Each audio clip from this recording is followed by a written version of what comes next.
I love having conversations when it comes to inspecting what's happening at the top layer of organizations. And when I turn on the media and I listen to stories, I read a newspaper, it seems like CEOs are often more in the press for negative reasons than positive reasons. And given that you've been in these positions, you've worked with a lot of them, do you feel there's merit to the kind of backlash or negative bias towards CEOs, or do you feel there's a lot of good things that are being done by the C suite that most people never even recognize? Well, I tell you what, when there's an old saying that says that where there's smoke, there's fire. So where some deserve it, they deserve it. But by and large, most CEOs, by and large, are doing a great job. When you look out there and just look in North America alone, there's 28 million businesses out there in North America.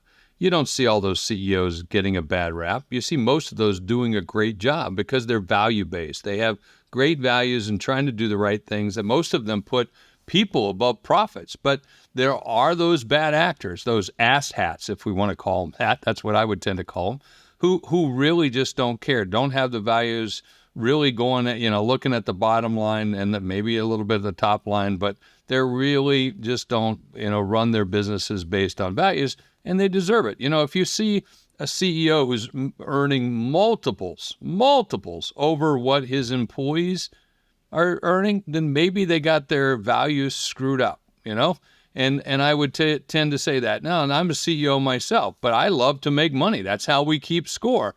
But at the same time, everybody in the operation should also make a fair wage, be able to put their kids through college, not have to take 3 or 4 jobs to make ends meet unless they want to run those side hacks on their own. If and when someone does get a bad rap, it's typically because they deserve it. Now, not all. There are some ones that probably, get raked over the coals when they shouldn't. But, for those that do, there's smoke, there's usually fire. Well, I think that's why we're not too far apart from who we represent as the good guys within an industry, because obviously I come from the place of sales, and sales gets a bad rep as well.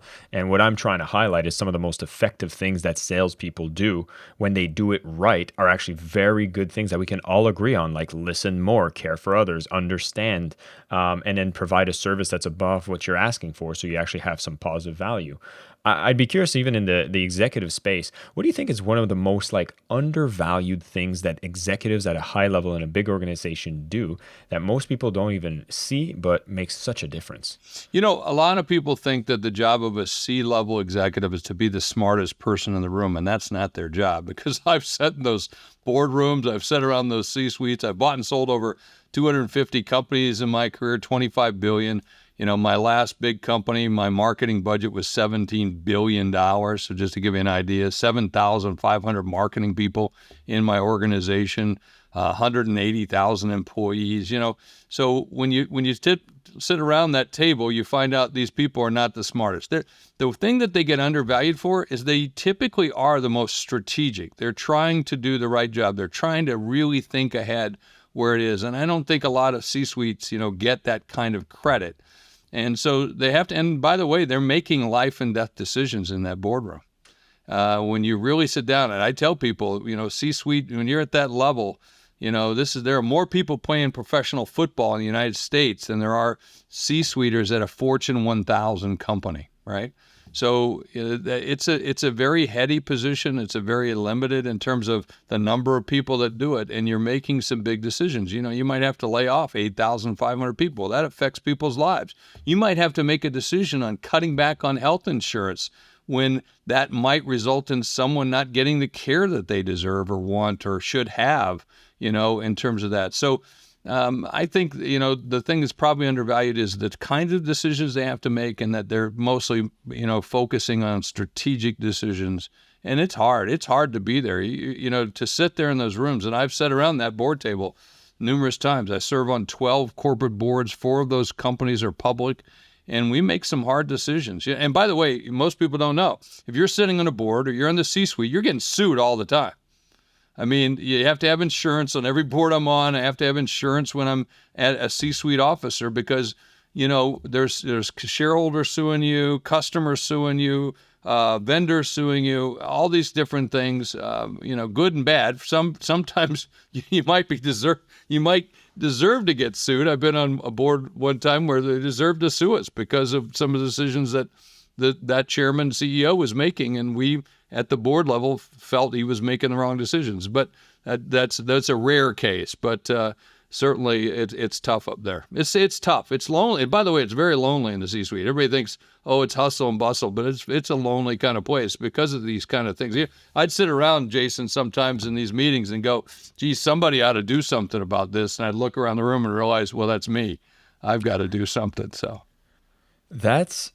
I love hearing these stories because it's not, it doesn't look like regular life. Like, for the average person, they do their job and everything, and they think like, oh, these people at the C-suites, they don't even know what they're talking about. They're doing stupid decisions, and it feels like it's this big disconnect when it's in a large organization. But what you're painting the picture is like most people haven't taken the time to like even understand what pressures are being faced there. I can even think about, Bud Light had that huge backlash. The marketing person brought in what a big screw up. Yeah. For well, six cans of beer, by the way. I know. So they do this did. like a small campaign where someone brings an idea. They're like, why not? And then the backlash, the media, and this person's under fire. Like every little decision can result in a movement that's so big.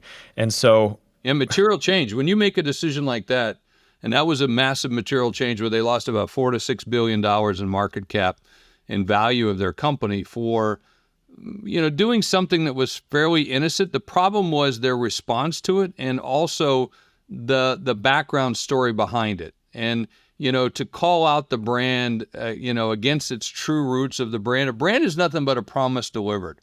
And Bud Light stands for certain things. I mean, red, white, and blue. The Clydesdale Budweisers and all the things that go with it. It's true Americana, and it's a little bit redneck. Okay, it's let's just say it like it is. If I were the chief marketing officer, that's how I would describe my brand in terms of that's who we deliver. I mean, it's a core of America. And to say, let's go and do this, and the brand manager at the time called them a frat boy image. Okay, but that's your brand. You can't walk away from what you've developed and built over decades and decades. You can't change a culture overnight. Culture takes a long time to change. And the same thing with the brand. So, when you make mistakes like that, you got to they should just suck it up. I mean, and go back at it and say, we screwed up. Let's don't do that again. Bubba made a mistake. And I would come out with a whole campaign about Bubba screwed up. But yet, they're not doing that. And so therefore you can't sweep it under the rug, and you can't just fire a person because somebody up the line saw that campaign, or they should have seen it. They should have seen it. And that says something about the company too. You've been involved as an executive for years, and you've witnessed this rise of social media and new media, and how different now the role of the public image plays, and how things can go viral, and every decision seems to be even more scrutinized. What's your thoughts on the role of being an executive today, before the social media versus before when there was no social media? Well, I was one of the first 1,000 people on Twitter, and in fact, I did another interview today, and someone said, Jeff, you were one of the first people. I said, yes, we were. And they said, well, how did you make that bright decision? I said, I didn't. I listened to my team, and my team said, you got to sign up for this Twitter account, right? You got to sign up for this Facebook account. I'm going, what the hell is this? I'm not taking pictures of my food. I'm not going to let people know what I'm doing, because you got to imagine, as execs, we can't let people know where we're staying. We don't stay in the same hotels typically where our employees stay, because you don't want to run into them if they've been drinking. You don't want to run into somebody if they're coming out of a hotel room early in the morning, whatever might happen. Or we also get death threats at some of the major companies, kidnapping attempts, and we've had those kinds of things. So we had to put in kind of policies. I had to learn these policies, like we don't tweet we're at that day. I mean, things like that, because people would show up. We had security threats where people would show up. This is early on, because when you think about it, if you're laying people off, you're making big changes. If you're in some countries where this thing is fairly common, and you're an exec and they know you're there, you're a target for those kind of things. But I believe early on, I named the very first chief blogger. I named the very first chief listing officer ever to exist in the world in business. And I saw that was important. Why? Listen, let's think from a marketing perspective. Marketing typically, is the inception of the idea all the way through customer satisfaction. And the way in which we had product innovation was top down.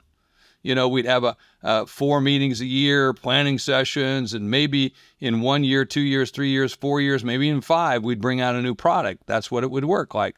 Well, with social media, I got instant feedback on the camera. I got instant feedback on the phone. I get instant feedback on the tires, right? Whatever I'm selling or whatever we're marketing. And now I can make adjustments to that. And by the way, it's free. It's OPM, other people's money. I had marketing research budgets of $100 million. And now I'm cutting that to like $3 million because I've got this great, landscape of all this data coming in at me that I didn't have before. Not to mention what it does for customer service, right? In terms of solving things in real time. So I saw that fairly early as a way in which you could have your brand voice, and change the way that we did it, because now content drives community and community drives commerce. And it used to be a lot different in the early days in 2006, 7, 8, 9, when social media was first getting started to what it is today. I mean, it's just massive. I mean, you can go on social media and make a huge impact. You can make one stupid mistake and pretty soon you've got a big problem on your hand, or you got a big success. There's some things that we do on social media that nobody does. I announced the ending of Kodak Kodachrome on social media, and I did it by interacting with the characters of the show Mad Men. As a CMO, I was interacting with those characters, and they have real characters on Mad Men on the Twitter account. And I was predicting that in a certain year, Kodachrome wouldn't exist. Well, I was letting people know that a year later, we were going to let that product go, but I was predicting it as though I was in 1962. So there's lots of things you can do, and how fun was that, right? And that's the way in which we did it. So there's a lot of cool things that you can do with social media. I mean, Kentucky Fried Chicken, let me give a good example. One of my employees uncovered Kentucky Fried Chicken was only following of its entire Twitter account 7 people. They were what is it? 7 herbs and spices. So they were following the Spice Girls and 4 guys named Herb. And one of my employees said, "What are they doing? Why are they following only 7 people?" It was 7 herbs and spices. So Herbs and the Spice Girls. And he found that out, and they sent him a painted picture of the Colonel, and they announced it. They thought it was a publicity by me and my team, but I had nothing to do. I didn't even get a bucket of chicken out of the deal. But, how cool is that? How cool for a brand to be able to do something like that? And they said it took a year, almost a year and a half before people figured that out. Yeah. I thought that was the coolest thing that Mike, his name, Mike, I can't remember his last, Mike Edge, I can't remember Mike's last name, but Mike was our employee and he did that. And I thought, wow, what a smart guy, what a great guy. And what a cool thing by Kentucky Fried Chicken, quite frankly. And here we are years later on a podcast still talking about KFC because they've done something that was actually in tune and listening and fun and like not what you would say like the top down, like just getting a pulse and being more connected. And I can see the difference between a campaign there. It's like, what are the risks? How aligned is it? Herbs and spices. It's kind of like fitting the KFC brand. And you see what happened at Bud Light and how there was a massive disconnect. So like, how did that happen is like, feels like a lack of listening, which seems to be the biggest problems that could get companies into trouble, the same way that it gets salespeople into trouble, right? Well, I mean, but think about this. What happens? It made it easier for Kentucky Fried Chicken to only follow 7 people because they have the opportunity to follow millions of people. Well, what happens if they follow, I don't know, a white supremacist or a Nazi lover or something like that by accident, right? And then someone finds out. So this made it even simpler to follow 7 herbs and spices. That was it. So, and I thought, well, that's brilliant because, as a brand, who do you follow, not follow? Imagine back then at Kodak, we had people who would use the song, like for instance, there's a song out there that had the, Kodak, and then it also had the N-word in it. Well, how do you respond to that as a brand? How do you do that? We partnered with Playboy. Oh my gosh, how can you partner with Playboy? Well, last I checked, the First Amendment says, freedom of speech. And freedom of speech says you get to print these kinds of photographs. You get to do these kinds of things. Do we say no, we don't, or do we follow what the Constitution says in our host country where we were founded? So these are decisions that you have to make sometimes.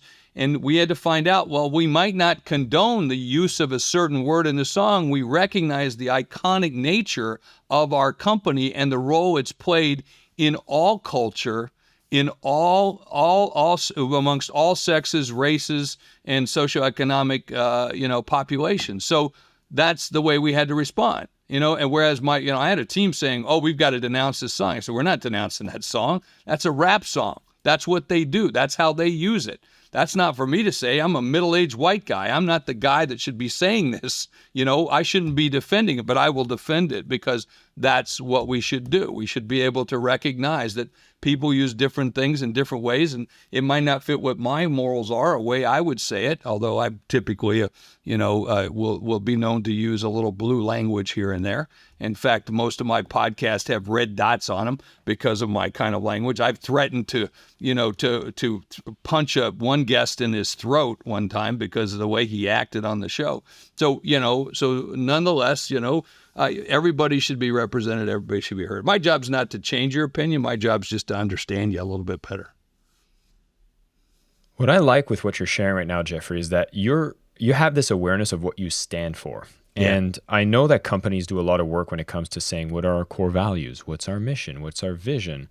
And you can see sometimes it seems just like a checklist of things that are quite generic and there's no like meat to it. But when you go into organizations, do you find that there's a massive benefit to getting that clarity? And is it something you find difficult or easy to do? It's hard to do, but once you have it, it makes everything else so much easier. It makes every decision, the way you run the company, it's like a weight that's lifted off employees because now they know what our core values are, right? And I will tell you, value-based companies do gross more money, net more money, have more engaged employees, have customers who are happier, vendors who want to do business with them. And when you walk through the town, everybody goes, there goes a hero business. There goes a business that knows its values.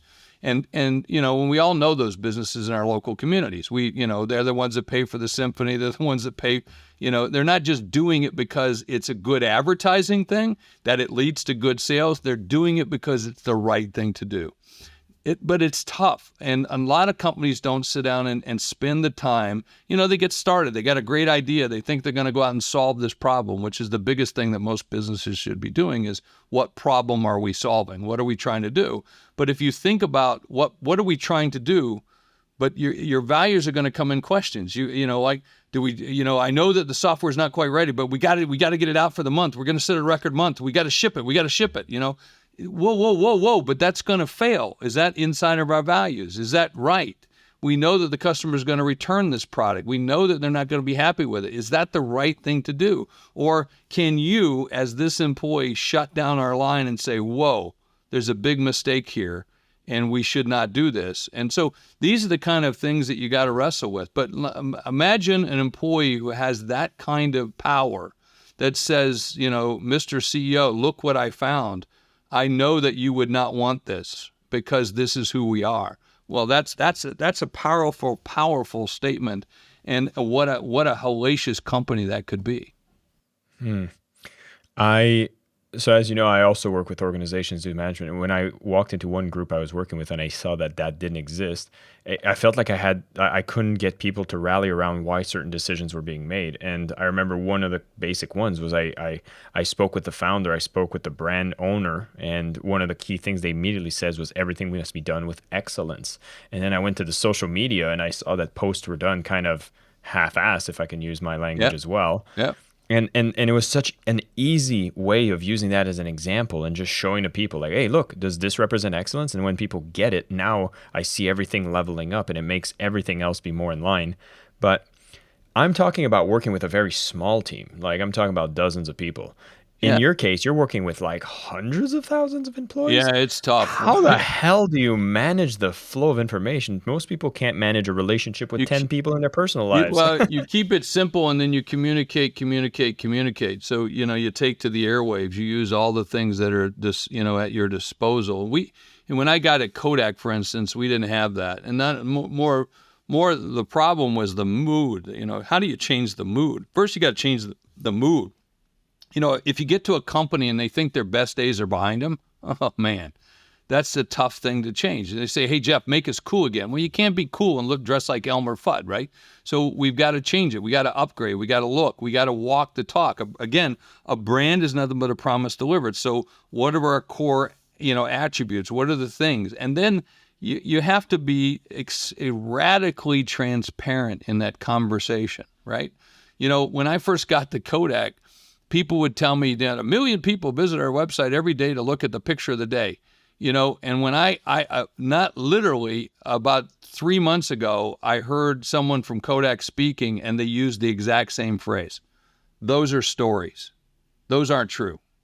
And so when you hear stories, what you have to do is question those stories inside the company and say, let's don't live on stories. Let's live on, radically transparent information. Let's create a healthy culture of tension. Let's have some healthy tension. Let's question things. Let's just don't assume about things. And so you have to start, changing it up and mixing it up. And you have to lead from the front. I mean, as a CEO or CMO, or, that was my job. My CEO, I was lucky. He trusted me a great deal. He gave me a lot of rope to either hang myself or to lead, but he also gave me a great deal of air cover because I was out front all the time. That was my job. It was clear that I was the cowboy out front, go and cause havoc, basically, and I was tearing up carpets in the hallways. I was taking down posters that hadn't been changed in 20 years, and things like that. Anything to make the company, look as though it was fresh again and new again, and be the kind of image company that we once were. Changing the business cards. At Kodak, when you got there, they took your picture and they put it on a business card. I would be in rooms with people and I couldn't recognize them because they'd never updated their photographs. We're at Kodak. And I'd be sitting there and I would say, how long have you been with the company? 27 years. The average length of an employee at the time when I got there was 27 years. And so you would look at their picture, and if I didn't know they were a black male and they were the only black male in the whole room, I wouldn't have known that was him. So the pictures, and so I put out a memo that we're going to retake all the employees' pictures. And right away they came to me and said, you can't do that. And I go, why can't we do that? And they said, well, we can't afford that. I said, we're Kodak. If we can't afford taking pictures, okay, are you nuts? You want to hear that on the front page of the Wall Street Journals? I said, you can leave right now because we're doing it. And then the next day, guess who came to see me? It was HR, and they said, and legal, HR and legal, captains of no. And so they came to see me and said, you can't do that. And I said, why? And they said, oh, because I was going to allow everybody to put a picture on the back of the card too. Put a picture of your cats if you like your cats more than your kids. Put a picture of your car, whatever. I don't care. Whatever you were passionate about, put that on the back of the card. And then on the front, by the way, you can put all your social media handles and everything else. This is back in 2007, 2008. Nobody was doing this, right? And so I said, this is what we're going to do. We're going to be cool. We're going to be a good company. We're going to be an emotional technology company. This is what it's about. We're going to take pictures, new pictures for everybody. You got to wear red or yellow on the picture because that's our colors. Otherwise, I'm not using your picture. You won't get your picture on there. So you got to put something red, yellow, button, whatever. I don't care. But that's what we're going to do. Everybody's going to do it. And everybody thought it was a blast, right? So they're passing around ties, passing around hair ribbons, brooches, pens, everything. It was the coolest thing in the world. And then on the back of the card, they said, well, you can't do that, Jeff. What happens if someone puts something inappropriate on the back of the card? I said, I hope they do. I mean, how else are we going to find the stupid people, right? So, and by the way, there were 3 of them. There were 3 people who did something inappropriate on the back of the card. But that's how you find them. That's what you do. It's a test, right? And by the way, you should be able to trust the people that you're working with. And if, and if 3 people around the world do this, some idiots, and they happen to be in England, by the way, all 3 of them were in England.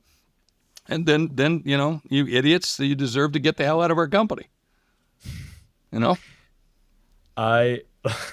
That's a true story. Absolutely true story. I know it's a true story. Yeah. I feel that story. And, I'd be curious to hear your thoughts because it sounds like when you jumped into that C position, like you went to the ground and you really got yourself a pulse of what's going on, understanding. Well, I got dirty. I got my hands dirty pretty quick. So, what do you feel about the fact that we're portraying on media things like undercover CEO or undercover boss, and the boss kind of goes into this? Is that Yeah. real? Is there Yeah, it do you is think it's a real. good I thing? was actually asked to be on the very first episode, and I was so well known in the company because I was such a champion. You know, when I left that company, the employees took my business card and embedded it in cement next to George Eastman's card in the front lobby, and because I did so much, I cared about the company. On the weekend, you would see me out with a broom and a rake in front of a building. I mean, because one, I didn't have much to do. Two, somebody's got to do it. And if people see you cleaning the bathrooms, they're not going to complain, right, as much. So, those are the kind of things that I thought were real critical. But like shows like Undercover Boss, absolutely, yeah, they're a little scripted. Yeah, they're directed a little bit without question. They have a formula. Let's be clear. But, when they did the waste management, when they did, I got my good friend on there from Catherine Munson, who's the CEO of Fast Signs, and she, dressed up as a goth girl and, goes into the gal, which, she's my age, so dressing up as a goth girl, I mean, she did some good makeup on. So, and I love her dearly, but yeah, they get a chance. They're looking for the factor of someone's going to cry, someone's going to be touched. Now, that doesn't always happen, but most people are people, so they're you get a cross cut of the population, but they tend to slide a little bit towards little softer side, a little bit, but at the same time, I remember an episode, I think, with Hooters, where somebody wasn't respecting someone, and he found a manager and he fired him on the spot because he was going against the values of the company and treating the young women inappropriately. And I thought, well, good for you, So when there are those things, and you typically have that. And, do you know this? It's humans. It's humans you're working with. There are bad people. There are bad communicators. There are great communicators. There are good people. There are lazy people. There are hardworking people. You get it all. And you'll see that in every company that you work with. Yeah. Now you just got to make your culture and your cadence of your company. I like to talk about cadence and mood. I really try to focus on cadence and mood. Those are things that we can impact, and over time, you impact your culture. People say, well, this is our culture. Well, culture is something that's developed over a long period of time by populations, and whatever that population is. And you might like to say that you can say this is going to be our culture, but you've got to make it that way. And it's something that becomes ingrained. It takes a while, but you can affect the mood. And because, how many times have you gone into a crappy restaurant, but the mood's great? Or how many times have you gone into a great restaurant and they're so snotty and don't want to work with you, but the food's great? You don't want to go back, right? And so mood's important. And I think cadence, like how many times have you sat in the lobby of a business and you see people plodding along, how you doing, what's going on? And then you see another business where everybody's moving fast and having a great time, wanting to stay afterwards. Let's get some pizza in here. Let's do what we got to do. We got to crush this out. Those are things I think, if I were an entrepreneur, I am an entrepreneur. If I'm the leader of my company, those are the things I focus on. What can I do to help you? What can I do to get this? What can we do? I have a joke in my office. They say, well, it's cold in here. I say, well, work harder. You'll warm up, things, but it's that kind of fun stuff, right?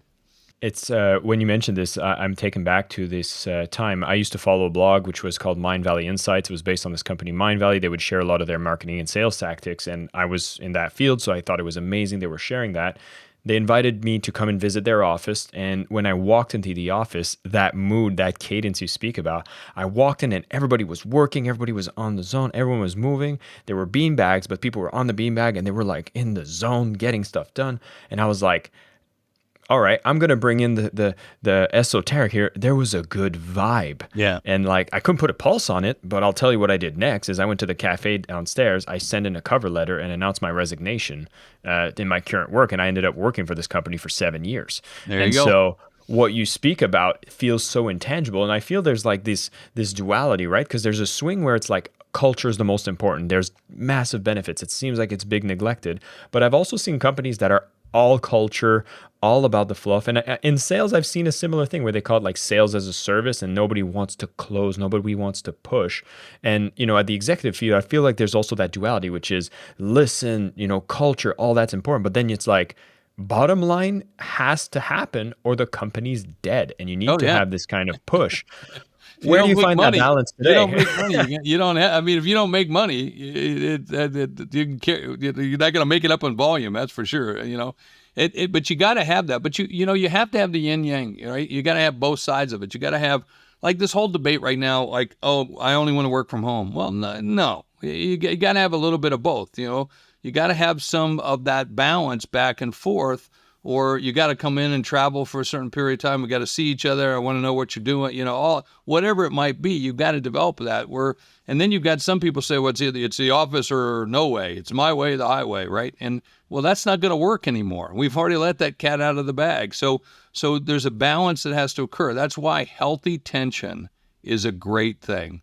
It's a great thing in marriages, it's a great thing in romance, it's a great thing in drama, it's a great thing in business. And so what we have to do is develop that in the business. And I got that from one of my CEOs, Antonio Perez at Kodak. He taught me about that. That's one of the best things I learned from him, was about the need for healthy tension, how we debated things, how we argued about things, that we still could be friends, we could still have all those things. I remember one time he told me, he says, if you let them do this to you, he goes, I will fire you. And I was driving with him to go shooting. We used to go shooting on a Saturday every couple months, shotguns and, skeet shooting and things like that.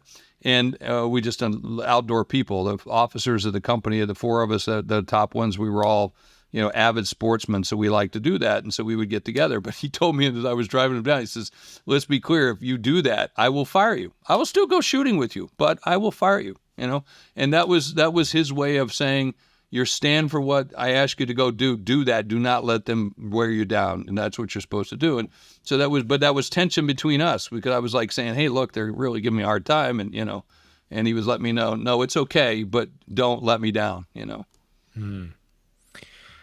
I wanted to ask you the fact that I noticed when it comes to executives, there seems to be, especially if you look at CEOs, I think there's a very strong bias, or at least a tendency, that a lot of the people in those positions have a background in marketing or sales. And I'd be curious to know, if you're having a sales background, does that give you the advantage to get to the top of a company? Well, absolutely. I mean, in terms of you can sell things. In fact, I think more CEOs need to do that. There've been a bigger trend where most CEOs are now coming from being a CFO. Very few CEOs are from marketing. Very few. It's almost unheard of to do that. You really have to have a sales background, or you have to have P&L background. You have to really have some strong P&L background. But you can overcome that if you're in the sales side of it, because you really know how to deliver the top line. Top line growth is important in any company. If you're not growing, you're dying.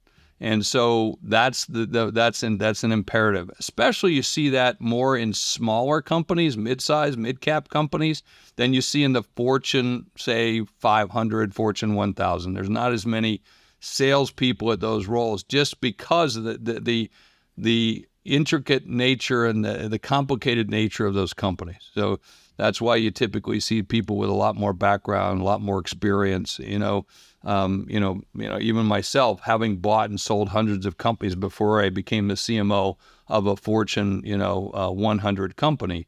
I'd been a head of sales and marketing at a couple billion-dollar company, and we had about 100. We bought 118 companies, and rolled it up, went public, and then I became, the chief marketing officer of a much bigger company. It's like, and by the way, that's not an easy thing to do, because I'm sitting around making billion-dollar decisions, or certainly million-dollar decisions, and I would go like, well, how am I supposed to make this? Well, I just take the zeros off, and I say, was this a good decision back in Sioux Falls, South Dakota, where I'm from?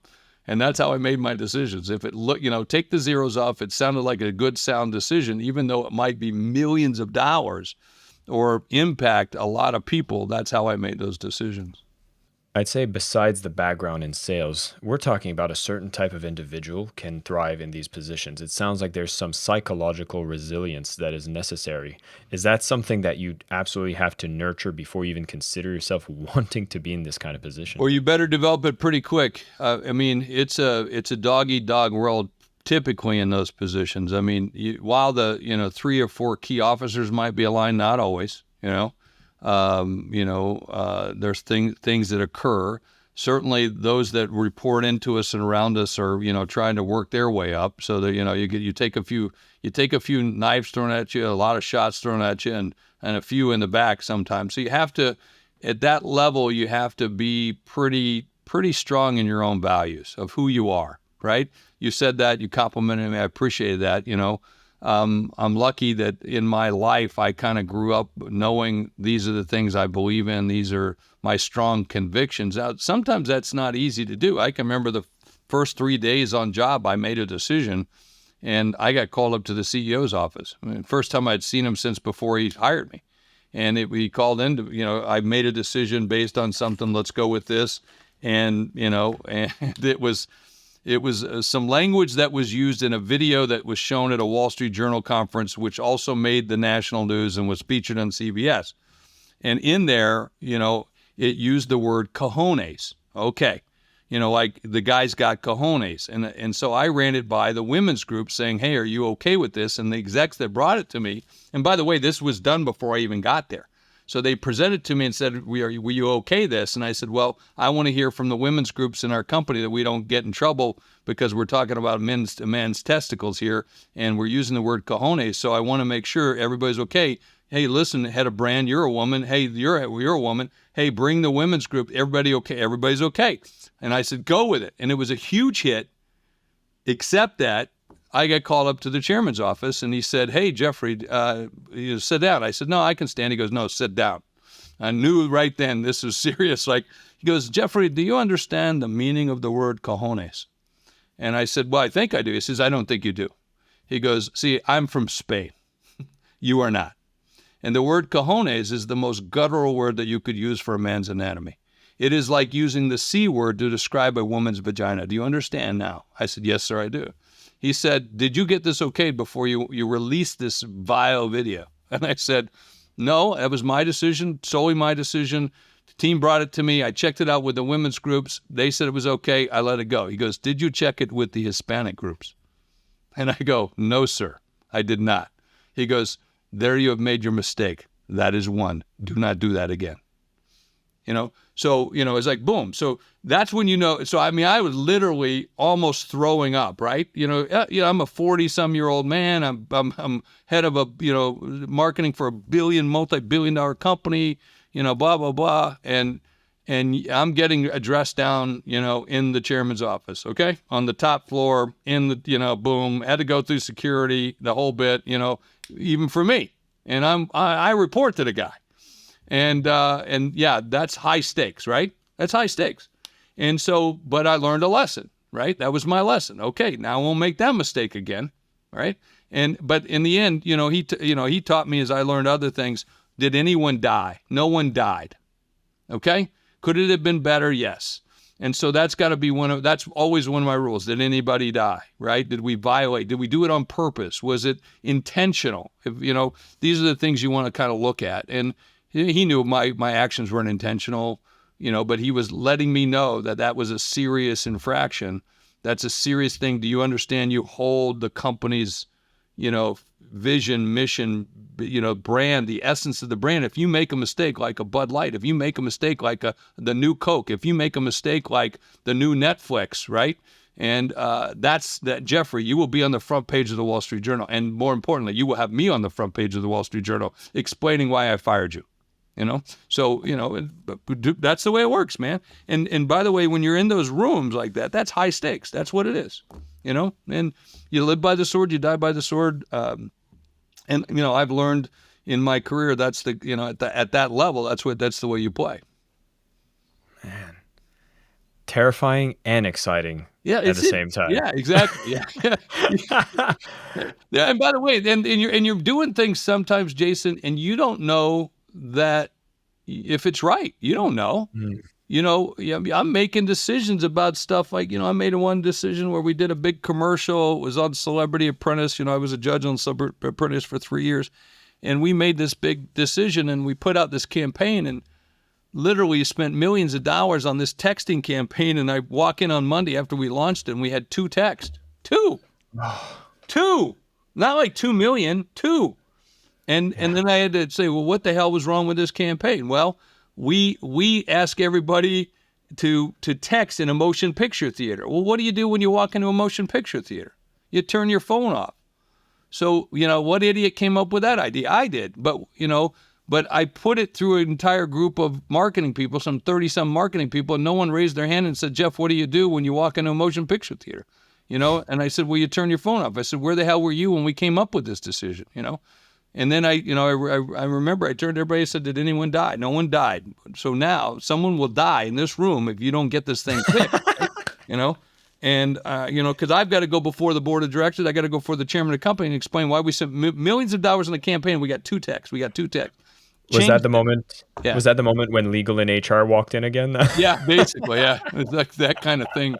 Yeah, well, they did, because I used Vinny Pastore in the commercial, who was called Big Pussy, on The Sopranos. And I used part of the reason I hired him was because I got to say Big Pussy in the executive committee meetings, and it used to piss off HR and legal. So I like that. So, yeah. I only know this because my dad has a pinball machine of The Sopranos, and his name always comes up when you do a hit. Anyways, sidebar. Vinny is a good guy. He was a nice guy. He's still alive. He's a nice man. You actually sound exactly like the pinball machine there, like Antonio Big Pussy. He was a nice guy. He's a friend. He's a friend of ours. He's a friend of mine. He's a friend. Yeah. Hey, there's one thing I want to open up a little tangent with you, which is I see a lot of startups, and you're working in a world that is at a scale that most people don't comprehend when you're talking about the real C-suite executives. But I see a lot of startups and founders, they'll have a business card, they just launched, they're a solopreneur, and they put CEO on the card. Yeah. What do you think about that? The fact that title gets thrown everywhere. Yeah, but that's good. They are the chief executive officer. There's no difference between a business in Wall Street and a business in Main Street. It's just the number of zeros. Same positions. Same structures. They should be. I can get that you could be called a founder. That's a cool thing. I can get you to be called a co-founder or the CEO, chairman, whatever. Those roles, you've earned them. Those are appropriate to use. Nothing wrong with that at all. It's just don't act like those bigger companies. Don't put the airs on. Let's remember who we are. While I might have been there, I'm not there now, right? So I can't act like that. I can't, people ask me, what do you miss most about being at that level? And I always say the people, but it's really the planes, right? So, there's a difference the way that you act. So I don't book, business class or first class. I book coach, I get the cheapest tickets, and I use Hotel Tonight, and I use this, and I do this, and I do this, so that I make sure that the team knows I'm with them. Way you're treated, I'm treated. I don't expect anything more, and so I think those are important to know. So know who you are, know who you're serving, know what you're doing. I love that. Jeffrey, I had so much fun on the conversation today, but there's one question I ask every guest when they come on my show, which is, you are on the Selling with Love podcast. What does selling with love mean to Jeffrey? It's that's a great question. First of all, it's doing the things you love to do with people that you love, and doing things that they love, and to get them to where they want to go. There's nothing better than to solve people's problems, and I think that's the core of what we should be doing in the business. I said, don't be you're not the smartest, you have to be the most strategic. And with that, every business needs to sit down and say, hey, what problem am I solving? And if I'm solving your problem, man, that's love. That's great. That's good stuff. And do it in the best way possible that you can, based on your own values and the way in which you can deliver, and respect other people. And if you can do that, everybody should do that. That's what we should do every single day. And it's not always easy. And I always try to think about it. We, in the C-Suite network, we get together and we have hundreds, if not thousands of people sometimes on our calls. And I always say, remember the person next to you might be a billionaire, might be running $1 billion business, might be a startup, or might be having a tough day. So don't forget those kinds of things when you show up in the C-suite. Jeffrey, thank you so much for your time, for coming on the show. This was a fantastic conversation. I got so much out of it, of a clarity and an understanding of what happens at that level. And I think I have a lot of empathy and appreciation for people that operate at that level. I think for a lot of the listeners, there might be an excitement about going towards these levels, and maybe a better relationship to develop with their leaders within their companies. I also love the fact that we're talking about this tension around pushing for the things that are less tangible but so important, like the values, the culture, and things to get people in the right move and having that cadence, but also never forgetting that the real role that we have to make sure is that we thrive and survive as a company. Growth is necessary. You can't neglect that and just be all what would be more of the soft skills in the leadership space. I love that you had your own self-awareness and how in any position, particularly at these high stakes, you need to know yourself. You need to have that kind of self-growth and being able to stand for what you want to believe so that you don't get shaken when all these things happen. There's a lot of pressure. Decisions are big. And so having self-knowledge, understanding the values, being able to be strong, they're all amazing things you have to do at that level. And I love that now you're really supporting taking care of what you would say that loneliness that happens when you play at that level. And for all of those who are in these kinds of positions and want to be part of a great network, check out csuitenetwork.com. I'll put a link in the show notes so you guys can see what Jeffrey has put together so that it's a little less lonely when you're amongst peers that are also making these big decisions in the process as well. Jeffrey, once again, thank you so much for coming on the show. And for all of you listening, keep leading with love, keep selling with love, and go for gold. Thank you so much for listening to the Selling with Love podcast. We have some previous episodes you can tune into right here. And if you prefer the short form content where you get to the point in under 10 minutes, we do have a ton of clips from our best episodes that are being shared on this channel as well. So pick which one supports you the most. And of course, thank you for liking, subscribing, and of course, selling with love.